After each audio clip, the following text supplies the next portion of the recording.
Shalom,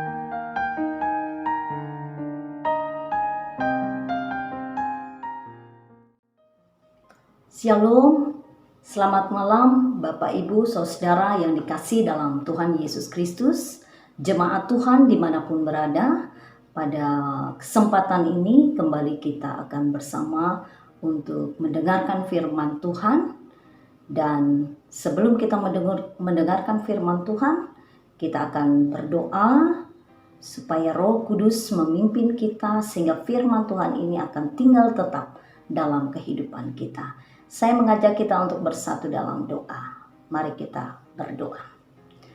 Bapa kami di surga, terima kasih ya Tuhan, karena pada kesempatan ini kami boleh dijumpakan dalam persekutuan melalui perenungan firman-Mu. Kami akan mendengarkan firman Tuhan, Tuhan berkati kami, sehingga firman Tuhan ini akan tinggal tetap untuk menguatkan iman dan percaya kami, untuk kami menjalani kehidupan dalam kesetiaan mengiringi Tuhan. Di dalam nama Tuhan Yesus Kristus kami siap untuk mendengarkan firman-Mu. Amin. Bapak Ibu Saudara yang dikasihi dalam Tuhan Yesus Kristus, firman Tuhan untuk kita pada kesempatan ini yang akan kita renungkan diambil dari kitab Kolose pasal yang kedua ayat 16 sampai ayat yang ke-23. Dan tema firman Tuhan untuk kita pada saat ini melalui bagian firman Tuhan ini, beriman teguh menghadapi penyesatan dunia.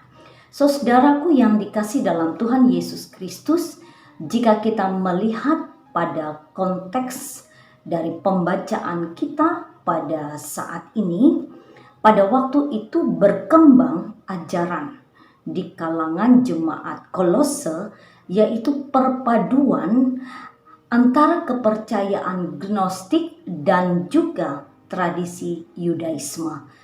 Jadi mereka mengajarkan bahwa Yesus Kristus dan ajarannya dan karyanya sama sekali tidak cukup untuk kita memperoleh keselamatan.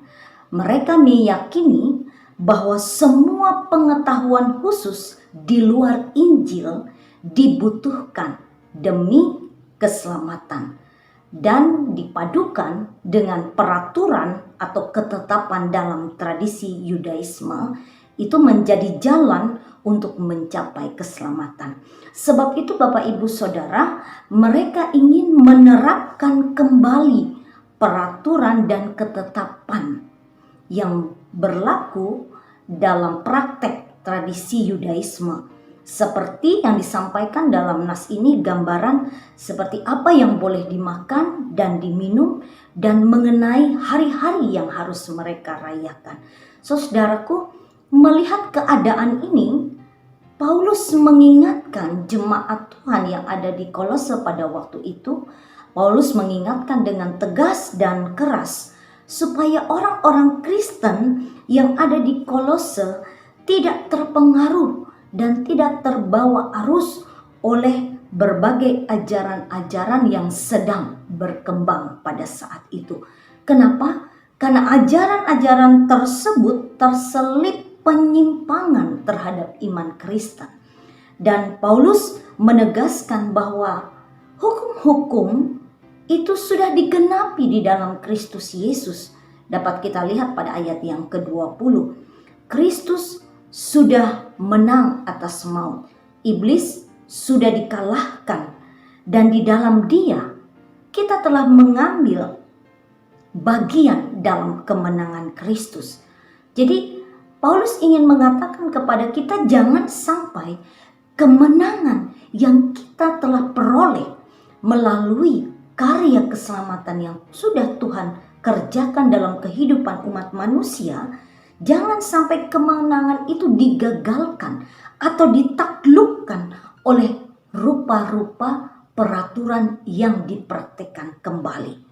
Karena kebebasan Kristen tidak datang dari menahan keinginan dengan berbagai hukum dan peraturan, tetapi dengan mematikan segala keinginan jahat yang ada di dalam kehidupan kita, dan seharusnya kemenangan di dalam Kristus membawa kita untuk masuk ke dalam kehidupan yang taat dengan melakukan kehendak Bapa di sorga.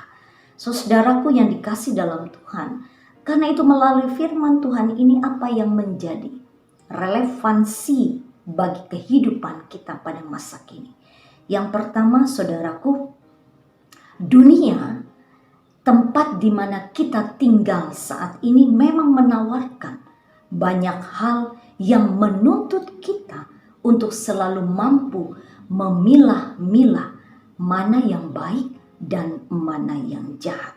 Karena itu firman Tuhan mengingatkan kepada kita agar iman dan percaya kita tidak dialihkan hanya kepada perkara dan kehidupan duniawi saja. Saudara, selama hidup di dunia ini memang perlu dan kita membutuhkan materi duniawi. Tetapi bukan berarti kita mengikuti hawa nafsu kita yang membutakan mata iman.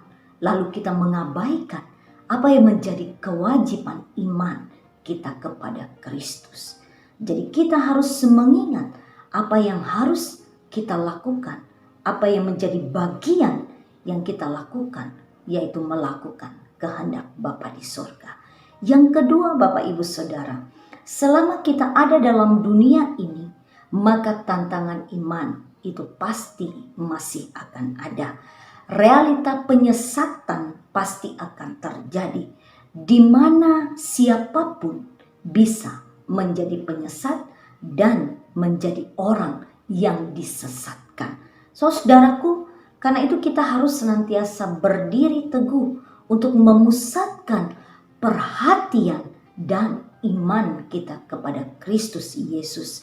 Hidup di dalam persekutuan yang erat dengan Kristus setiap hari akan menjadikan kita berakar di dalam Dia, dibangun di atas Dia, dan akan tambah iman yang teguh di dalam Tuhan. Karena itu saudaraku, ketika kita hidup dalam persekutuan yang erat dengan Kristus Yesus, maka kita tidak akan mudah untuk diombang-ambingkan oleh berbagai rupa-rupa pengajaran dan penyesatan yang masih mungkin ada di tengah-tengah kehidupan kita di dunia ini. Saudaraku, mari kita senantiasa meyakini dan percaya bahwa Kristus telah memberikan kemenangan, kehidupan berkemenangan kepada kehidupan saudara dan saya. Karena itu, mari kita senantiasa hidup untuk berakar, beriman, dibangun, dan berdiri teguh di dalam Tuhan. Jika kita hidup dengan demikian, maka kita akan senantiasa dimampukan untuk dapat berdiri teguh melawan berbagai penyesatan yang terjadi dalam dunia ini. Saudaraku, kiranya firman Tuhan ini akan meneguhkan iman dan percaya kita, sehingga kita tetap setia untuk taat melakukan apa yang dikehendaki Tuhan, menaati firman dan ajarannya, dan melakukan kehendak Bapa di sorga. Tuhan memberkati kita. Amin. Saudaraku, mari kita menutup firman Tuhan ini dengan berdoa. Bapa kami di surga, terima kasih untuk firman-Mu kepada kami. Tolong kami Tuhan, agar kami tetap setia, hidup beriman dan taat untuk melakukan kehendak-Mu, sehingga kami tetap berakar, dibangun di dalam Engkau. Iman kami tetap kuat untuk dapat melawan berbagai penyesatan, berbagai pengajaran yang dapat membawa kami menyimpang dari iman kekristenan kami. Tolonglah kami semua Tuhan, agar kami tetap hidup untuk melakukan kehendak-Mu.